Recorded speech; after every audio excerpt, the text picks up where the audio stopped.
കിണറ്റിൽ നിന്ന് വെള്ളം പമ്പ് ചെയ്യുന്ന മോട്ടോർ കേടായാൽ പിന്നെ ആകെ ഒരു വേവലാതിയാണ്. പ്രത്യേകിച്ചും ടാങ്കിൽ വെള്ളം കുറവാണെങ്കിൽ. എങ്ങനെയും പ്ലംബറെ വിളിച്ചു വരുത്തി മോട്ടോർ നന്നാക്കാനുള്ള പരക്കം പാച്ചിലാണ്. പിന്നെ പ്ലംബർ എത്തുന്നത് വരെ നിമിഷങ്ങൾ എണ്ണി നീക്കും. അയാളുടെ വണ്ടി മുറ്റത്തെത്തുമ്പോൾ തന്നെ ഹോ രക്ഷപ്പെട്ടു എന്ന് മനസ്സ് പറയും. മൊത്തത്തിൽ ഒന്ന് നോക്കി എവിടെയാണ് കുഴപ്പമെന്ന് കണ്ടുപിടിച്ച് പ്ലംബർ റിപ്പയറിംഗ് തുടങ്ങുമ്പോഴേക്കും ആദ്യത്തെ ടെൻഷൻ മാറി വേറൊരു ടെൻഷൻ നമ്മുടെ മനസ്സിലേക്ക് വരും.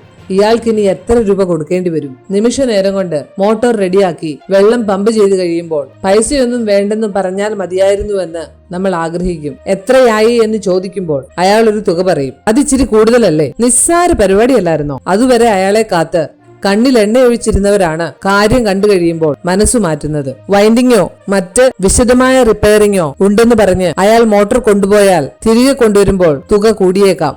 ശരിക്കും വൈൻഡിങ് വല്ലതും നടത്തിയോ എന്ന് ആർക്കറിയാം? നമ്മൾ അടക്കം പറയും. മറ്റു മെഷീനുകൾ കേടാവുകയോ വീട്ടിൽ കറണ്ട് പോവുകയോ ചെയ്താലും ഇതുതന്നെയാണ് സ്ഥിതി. ഈ പണി നമുക്ക് ചെയ്യാൻ കഴിയാത്തത് കൊണ്ടാണ് ഇലക്ട്രീഷ്യനും പ്ലംബറും ഒക്കെ വരേണ്ടി വരുന്നതെന്ന കാര്യം സൗകര്യപൂർവ്വം മറക്കും. തന്റെ വൈദഗ്ധ്യത്തിനും ജോലി ചെയ്ത സമയത്തിനുമുള്ള വിലയാണ് അയാൾ ആവശ്യപ്പെടുന്നതെന്നും അത് അയാളുടെ ഉപജീവന മാർഗമാണെന്നുമുള്ള തിരിച്ചറിവുണ്ടായാൽ അനാവശ്യ ചോദ്യങ്ങളും വീണ്ടും വിളിക്കുമ്പോൾ അയാൾ വരാൻ മടിക്കുന്ന സാഹചര്യങ്ങളും ഒഴിവാക്കാനാവും. കബളിപ്പിക്കൽ തൊഴിലാക്കിയവരും ഉണ്ടാകാം. പക്ഷേ എല്ലാവരും അങ്ങനെയാണെന്ന് ചിന്തിക്കുന്നത് ഭാവിയിൽ നമുക്ക് തന്നെ ബുദ്ധിമുട്ട് സൃഷ്ടിക്കാം.